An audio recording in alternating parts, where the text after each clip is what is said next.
and welcome to Getting Gamers, your guide to understanding the gamers in your life. I'm Juke, my pronouns are they, them. And I am Perf, my pronouns are he, him. And today we have a game suggestion for beginners. It's a co-op game, so a gamer can play with a noob to try to get them into gaming, and we really found that it was a great beginner game. Yeah, and it's somewhat of a dying breed because there's not much co-op couch games anymore. Yeah. In the gaming industries, because pretty much everything is online or solo single player offline. So when we find some new gems that you can play a couch co-op, we will most likely suggest them. Yeah. So we're probably going to have segments like this coming up once in a while, just good game suggestions for beginners, especially for gamers and beginners together. But before we get into that, let's talk about what games we've been playing this week. For me, the answer is always Hearthstone. That's pretty much the only game I play regularly, and the tournament has just, another friendly tournament has just started. But Perf, you've been playing a game that you haven't played in a long time. I've been, I gotta say, I've been a pirate, but it was needed. It was needed because the game I downloaded from my childhood is from 2006, I think, and it's not something you can find anymore on in stores, or I think you can find some very rare copies that range between 100 and $150. Oh, jeez. So, And it's not like top-notch quality either, so $150 for a game that's like 2008 quality is something. We can say it's an artifact. But so I've downloaded this game, and it's called The Battle for Middle-earth 2. So if there's any Lord of the Rings fans out there, it's an RTS based on the lore of Lord of the Rings. Nice. So yeah, I've been having pretty much I've been having fun, nostalgic fun. Yeah. It definitely has Lord of the Ring vibes to the aesthetic. Like the elf I saw briefly really had the face of a Lord of the Rings elf, like those narrow, skinny faces. Yeah, it's the graphics are pretty old, of course, but it's still a beautiful game for an RTS of that time. Yeah, it definitely looks better than Warcraft, in my opinion. Yeah. It's better than Warcraft. I think it's 2 or 3 years. It's 3 years. Warcraft is 3 years older. Okay. Well, and so when I say, for the gamers at home, before you rage against me, when I say it looks better, I mean aesthetically. I have not played the game. I am not judging the gameplay of Warcraft against this game. I mean the visuals. Do not come for me. Perfect protection skills, might have. My shields are up. A big debate about which game is better. But I'm pretty sure Warcraft is a better game. But it's ugly. It's ugly. I think I'm gonna make some enemies online. Yeah, you're gonna make a bunch of enemies. Let's not tell that to Grubby. I love Grubby though, and I love watching it. I've loved watching it. I just don't think it's a very pretty game. Of course, it's very old, and they tried to make it look better, but but then nobody plays that version. Flop. Yeah, because it's slower, right? The remodeling of all the graphic aspects are causing many bugs and delays, and the hitbox. Oh, that's someone I can define here. What's a hitbox? Yeah, a hitbox is through all games. It's the actual space that your character is taking in the game, in which if you hit him at certain parts, it's gonna hit him for real. And sometimes, depending on the model of the character, and let's say it's a super big character, is gonna have the same hitbox of depending on the game, you can have a bigger hitbox or the same hitbox. If he has the same hitbox, you can hit him in the, let's say, the extremities are going to be non-existent from the hitbox. Let's say you shoot the guy in the arm, It won't hit in him. the elbow, it's not actually gonna hit him. Oh. But if the hitbox represents the actual model of the character, if you hit him in the arm, it's gonna hit. Okay, and so the problem with the Warcraft remodel is that you're gonna try to hit something and it doesn't hit. Sometimes, and sometimes it's just taking the orders you give your units with the clicking is not gonna be processed well enough. Okay.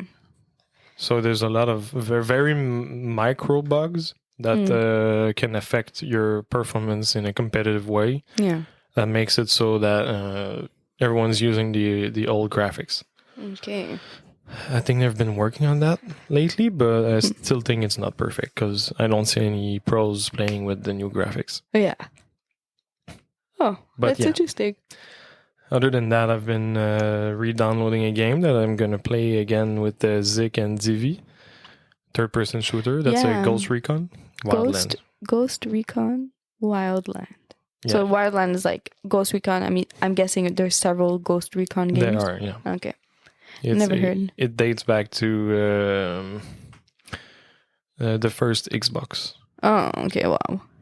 So, yeah, when I was 10, 11 years old. Oh, yeah? I thought okay. Interesting. So, the Xbox... It's a Tom Clancy's games. Oh, I know that name. He's an actor? He's a writer. Oh. He has many books. Okay. Like what? I don't know. I thought.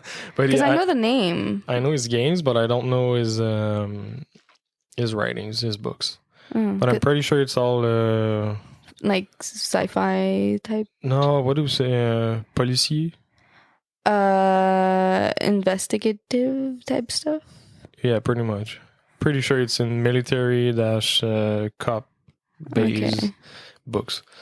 Oh, interesting. Sorry, guys, I'm lacking the word for policier, which is books about investigations and... Yeah, detective books, words. You should know that. Words, okay? Words. Words, it's complicated. So coming back to our topic of this episode, we have a suggestion for beginners that want to play. It's a co-op game, so you need to be 2 people to play this game. And ideally, you need to be 2 people sitting on a couch together and having fun. And the game is called... Unravel. Because I think the Unravel 1 is not a co-op game. Okay, so definitely go for Unravel 2 because that's what we're talking about, and the second version is always better. I'm saying that, but that's not always true, but whatever. Unravel 2, you're like your little character in your tiny little things made of yarn, basically, and you're going through a map, so it's 2D, right? Kind of like Mario, but Bro is a lot of the platformer games that our generation grew up with were 2D. And both your little characters are tied by a string together, and you're constantly constantly attached to one another by the string. Perfect smiling because I keep making signs with my hands trying to describe it. I know you guys can't see me, but it helps me describe what I'm saying.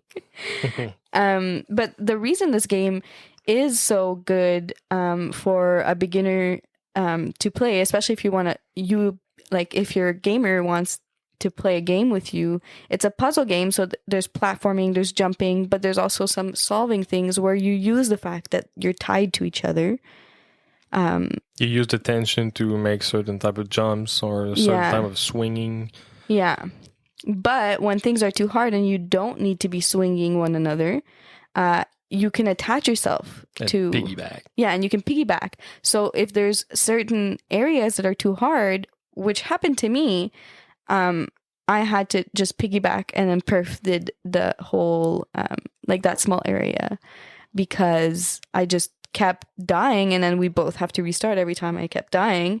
So at some point I just piggybacked on him because I was getting frustrated, which is the nice part of this game, is that if you're at this point where you're getting frustrated, you can say, okay, fuck it, we're not here to live negative emotions, we're here to play a casual thing. We're not here to practice and make you into a gamer. We're just here to play a casual thing. So piggyback, get past the hard part, and then we continue. Hop on, babe. Yeah. You're the one going on my back this time. And we laughed like crazy at some points. Yeah.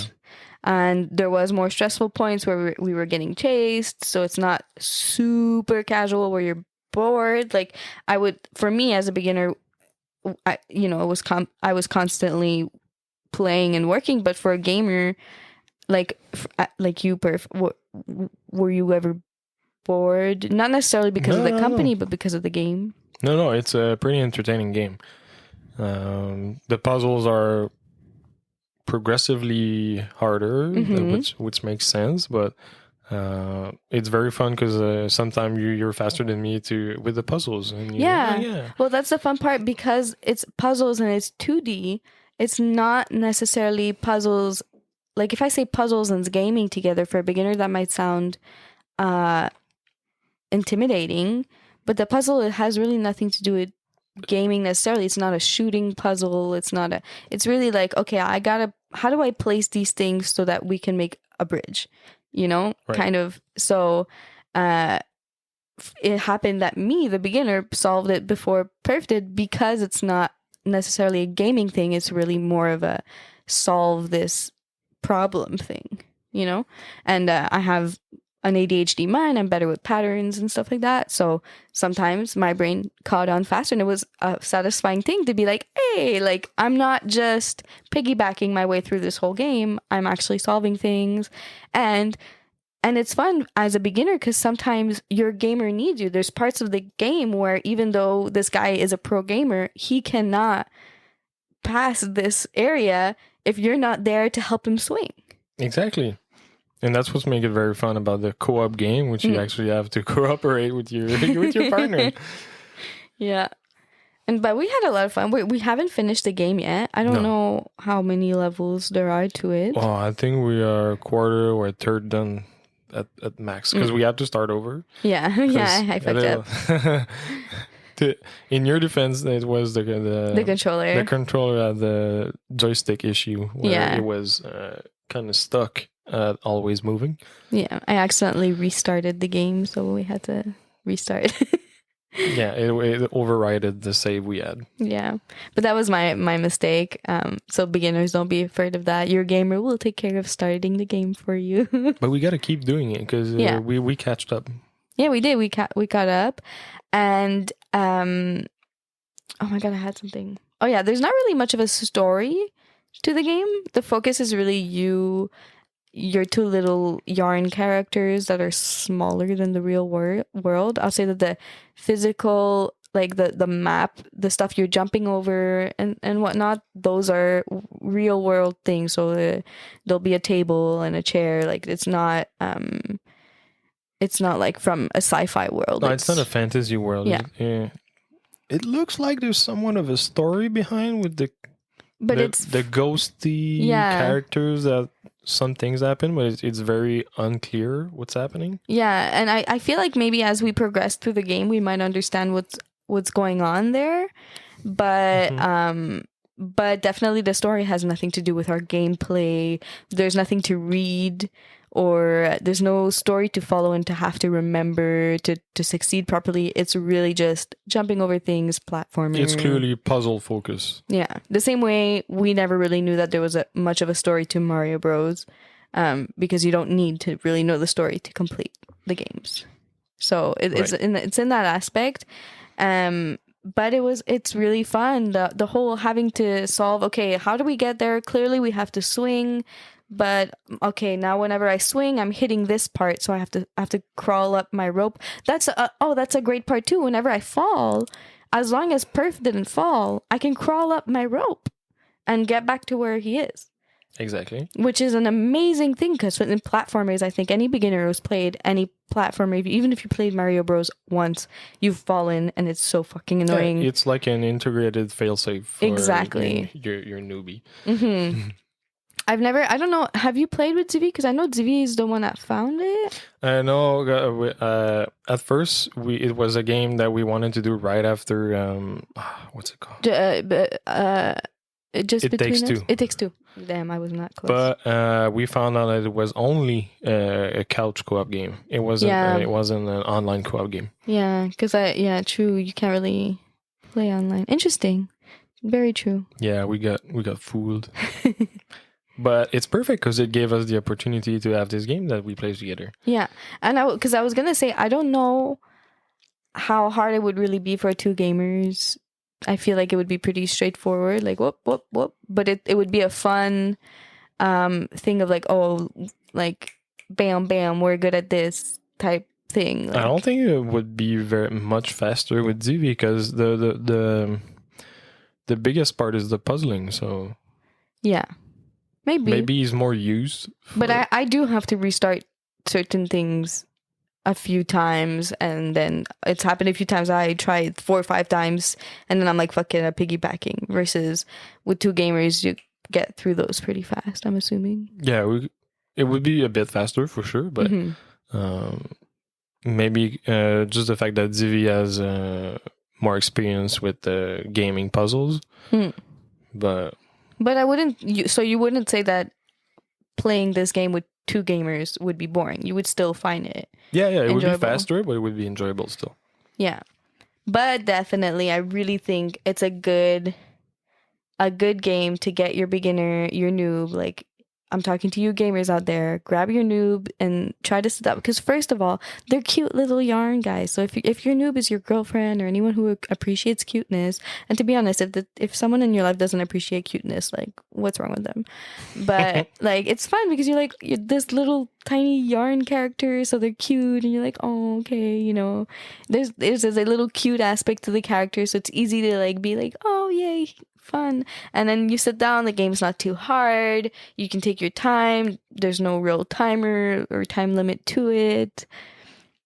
There's a bunch of fail safes. Had I played that years and years ago, it would have been a great entry level game for me to start appreciating platformers, and then slowly, because I do think platformers are one of the easier beginner games to like get someone into gaming and appreciating the fun of completing a level and that feeling of completing a level and stuff like that, and having the help and the fail saves. I cannot think of a better beginner game. I think it's one of the most well balanced game for beginners. And because the challenges are still entertaining and you have to think through them. It's not just a walk in the park. Yeah, because there were some challenges that Perf couldn't solve, and normally in a video game, I'm just like, oh, I can't get this. Perf, do it. You know? To be honest, nuts are my weakness, and there's a lot of nuts. Well, it's not nuts. No, nuts-ish. No, there's no nuts in it's this like game. Bondage with the no, it's not. with Okay. the yarn. Perf is making this sound way more complicated. There's no bondage, there's no nuts, but there is looping over things and stuff. That's right. That's bondage. Okay. But yeah, and if you're a parent out there and you're listening to this podcast, is because you're trying to understand your gamers at home, and like if you're looking to find a game that you could try to play with your kids, to try to enter that world with them, this would be a great beginner game, because if you make mistakes, it doesn't really matter. You have to restart. You rarely have to restart an entire level. There's like mini save points that kind of and they kind of happen automatically, the checkpoints. Right. So it's really not the end of the world, and then your kids can laugh.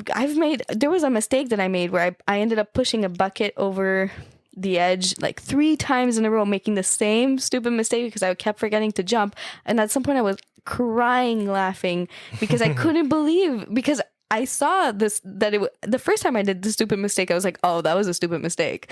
And then I did it twice again. I was cry laughing because I couldn't comprehend how I made that mistake 3 times in a row. But it was a fun moment. And I think if you do have gamer kids at home and you're trying to enter that world, this is a fun little like after supper game, after your homework game that like we can do together before, doing whatever you guys do in your daily routine. Yeah, you need that game if you want to bring someone in gaming world, and it's on the cheaper side, like $10 or something like that. Yeah, and you have to buy it once, because then you sit on the couch together and you play it. So we play it on PC, Right. Is it on Xbox? I haven't seen on which platform it's offered, but I'm pretty sure it's on Xbox too. I could just turn around and check real quick, but I mean, you can Google it too. You know, yeah, people. you at do home, that. Google. Plus, this is a podcast, so you can like listen and Google at the same time. That's right. Google is your friend. You have a question? Google it. Yeah, but to be honest, I would say I suggest this game. There's a section in this game where there's like the main how do I explain this? There's like the main levels, like when you complete a level, then you can do level 2, and then when you finish level 2, level 3 is unlocked.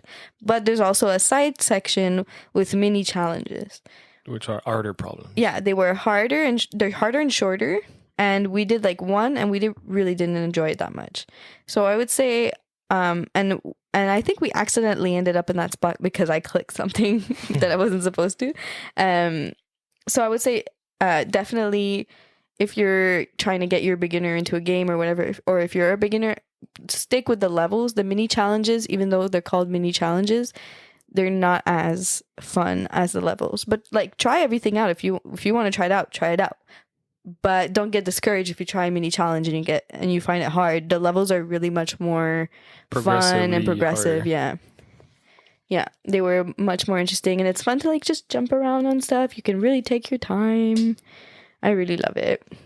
Yeah, we had fun, and we're gonna still have some more. Yeah, we're not done yet. No, we're not. And I know there's a second game which is similar. Oh yeah, but on let's say less cuter, more real side. If you like more Prison Break type of thing, we have the game which is called Way Out. Okay, but that's not. I wouldn't necessarily say that that's a beginner game. Like, it's a split screen. It's like separate puzzle solving and then coming together and then separate. I think it's split screen, but it's puzzle solving together. Okay. It's still the same concept, but with a different setup, if I can say. Yeah, I think definitely the way that sounds. We haven't played it together yet, but it definitely sounds more as an interesting co-op game than a go-to beginner game. Yeah, let's say right after when you're done with Unravel, you can go with A Way Out. Maybe. I don't know, because to be honest, I haven't been that interested in trying A Way Out. I'm sure once we try it, I might enjoy it, but every time you show me the trailer, I'm never like, oh, cool, let's play this, So I, as a beginner, have nothing to say because I haven't tried it, but it doesn't look like the most beginner friendly game necessarily. No, but it's another one of these rare couch co-op game. Oh, it's also so that's not interesting. You can't play separately, but it's split screen, so why couldn't you play separately? Good question, but I don't think you can. Or if you can, you both need to buy one version, a copy of it. I don't understand co-op games that can't be played like online. It's only the way it's been programmed. So we're definitely, as we discover more games together, we'll be making episodes about game suggestions for beginners, but also eventually just episodes that are explaining some more complex games just for the parents and partners out there to be able to understand what their gamers are playing. Like, I'm sure Resident Evil is going to be one of those where we kind of just sit down one day and talk about a bit of the story behind Resident Evil, just so that you can go home, talk to your gamer, and act like you know what you're talking about, and then like impress them, and then maybe, I don't know, get some flowers out of it. I don't know. But yeah, I think that's all we have for now. I hope you guys enjoyed this episode. This is also going to be a pretty short episode, but I guess that's what our vibe is today. Yeah, we're trying it out. If you have any suggestions for beginner games, especially co-op beginner games, because I think those are the best games for gamers to get their noobs into gaming, please let us know. We are at Getting Gamers on Twitter and on Facebook, and at Getting _Gamers on Instagram. And I am at juke_ish on Twitter and Instagram and Twitch and Perf. This time I think I'm gonna plug Zik again with his stream. Yeah. He plays various games and he's very talented. You can find him at Twitch. That's the dash already. It's at twitch.tv/ZickQC, I think. That's right. Don't forget to check out gettinggamers.com for gamer glossaries, episode transcripts, and more goodies. And GG. GG. Bye.